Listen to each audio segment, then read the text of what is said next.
ചന്ദ്രബാബു നായിഡുവിന് ബി.ജെ.പിയുമായി പല അഭിപ്രായ വ്യത്യാസവുമുണ്ട്. അത് പല വേദികളിൽ അദ്ദേഹം തുറന്നു പറയാൻ ശ്രമിക്കുകയാണ്. അദ്ദേഹത്തിനെ സംബന്ധിച്ചിടത്തോളം ബി.ജെ.പിയുടെ ഒരു രീതിയിലുള്ള സഹായവും ഇല്ലെങ്കിലും ഭരണവുമായി മുന്നോട്ട് പോകാം. അത് മാത്രമല്ല, പവൻ കല്യാണിനെ അടുപ്പിക്കാതിരുന്നാലും ക്യാബിനറ്റിൽ യാതൊരു പ്രശ്നവും ഉണ്ടാകാൻ പോകുന്നില്ല. നായിഡു യാഥാർത്ഥ്യങ്ങൾ മനസ്സിലാക്കിയാണ്. ആന്ധ്രാപ്രദേശിനെ സംബന്ധിച്ചിടത്തോളം ജഗൻമോഹൻ കോൺഗ്രസുമായി കൈകോർത്ത് വീണ്ടും പഴയ കോൺഗ്രസിനെ പുനരുജ്ജീവിപ്പിക്കാനാണ് ശ്രമമെങ്കിൽ നായിഡുവിന്റെ നിലവിലെ സാഹചര്യങ്ങൾ പരിങ്ങല്ലാകും എന്ന കണക്കൂട്ടലാണ്. YSR കോൺഗ്രസിനേക്കാൾ ശക്തമായി ജഗൻമോഹൻ കോൺഗ്രസിന്റെ ബാറ്റൺ സ്വീകരിക്കുകയാണെങ്കിൽ എന്തായിരിക്കും ആന്ധ്രയുടെ അവസ്ഥ? എന്നാൽ നായിഡുവിനോട് പവൻ കല്യാണും മറ്റും പറയുന്നത് ജഗൻമോഹൻ എന്ത് രീതിയിലുള്ള ഡിസിഷൻ എടുത്താലും തങ്ങളുടെ മുന്നണി സഖ്യത്തെ ബാധിക്കാൻ പോകുന്നില്ല, നായിഡു മുന്നോട്ട് പോകണം എന്നുള്ള ആവശ്യമാണ്. TDPക്ക് പതിയെ മനസ്സിലാകുന്നുണ്ട് ബി.ജെ.പി പിടിമുറുക്കുകയാണ്. പല സ്ഥലങ്ങളിലും TDPയെ ഷാഡോ ചെയ്യുന്ന രീതിയിൽ, അവരെ എക്ലിപ്സ് ചെയ്യുന്ന രീതിയിലേക്ക് ബി.ജെ.പി പതിയെ ആന്ധ്രയുടെ തീരദേശ പ്രദേശങ്ങളിലൊക്കെ പ്രവർത്തനം സജ്ജീകരിക്കുകയാണ്. കൂടുതൽ RSS ശാഖകൾ തുടങ്ങുന്നു. വിശാഖ നഗരത്തിലും കാക്കിനാടിലും ഒക്കെ ആന്ധ്രയുടെ സമസ്ത മേഖലയിലും പവൻ കല്യാണിന്റെ സഹായത്തോടു കൂടി RSS കൂടുതൽ സ്വയം സേവകരെ കൃത്യമായി അവരോധിക്കുകയാണ്.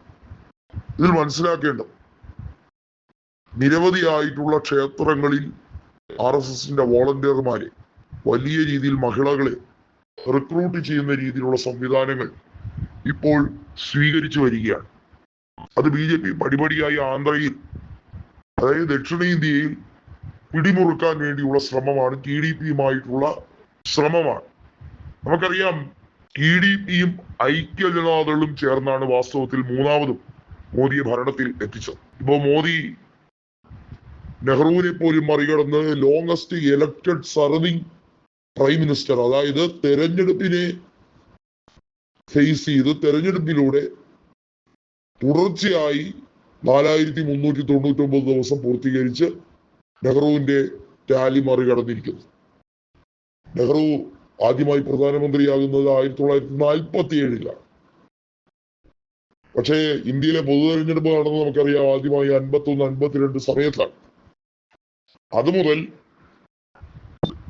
നെഹ്റുവിന്റെ അന്ത്യം വരെ അദ്ദേഹം പ്രധാനമന്ത്രിയായി തുടർന്നു. 16 വർഷവും 250ഓളം ദിവസവും അദ്ദേഹം തന്നെയായിരുന്നു പ്രധാനമന്ത്രി. എന്നാൽ തുടർച്ചയായി തെരഞ്ഞെടുക്കപ്പെട്ട പ്രധാനമന്ത്രി സ്ഥാനം ഇന്ദിരാഗാന്ധിയുടെയും മറികടന്ന് മോദിയാവുകയാണ്. അതിന് യാഥാർത്ഥ്യത്തിൽ അതിനാകാൻ കാരണമായത് TDPയുടെയും ഐക്യജനതാദളിന്റെയും നീക്കമായി. വാസ്തവത്തിൽ അവർക്ക് ചില ഇക്വേഷനുകൾ മുന്നോട്ട് വെക്കണമെന്നുണ്ടായിരുന്നു എന്നുള്ളതാണ്. ഇപ്പോ ഈ പാർട്ടികളെ മുഴുവൻ പിളർത്താനുള്ള ആഗ്രഹമാണ്. ഐക്യജനതാദളിനെ വാസ്തവത്തിൽ ചണ്ടിപ്പരുവാക്കി വിട്ടിരിക്കുകയാണ്. ഇനി ആന്ധ്രയിൽ മറ്റൊരു കളി കളിച്ച് മുന്നേറണം. ജഗനെ ഇപ്പോ കൃത്യമായി കോൺഗ്രസ് പാളയത്തിൽ എത്തിച്ചാൽ രണ്ടുണ്ട് ഗുണം. നായിഡുവിനെ ബി.ജെ.പി തന്നെ തകർത്തോളും. കോൺഗ്രസിന് തെലങ്കാന പോലെ ആന്ധ്രയിലും പീലി വിടർത്തി നിൽക്കാം.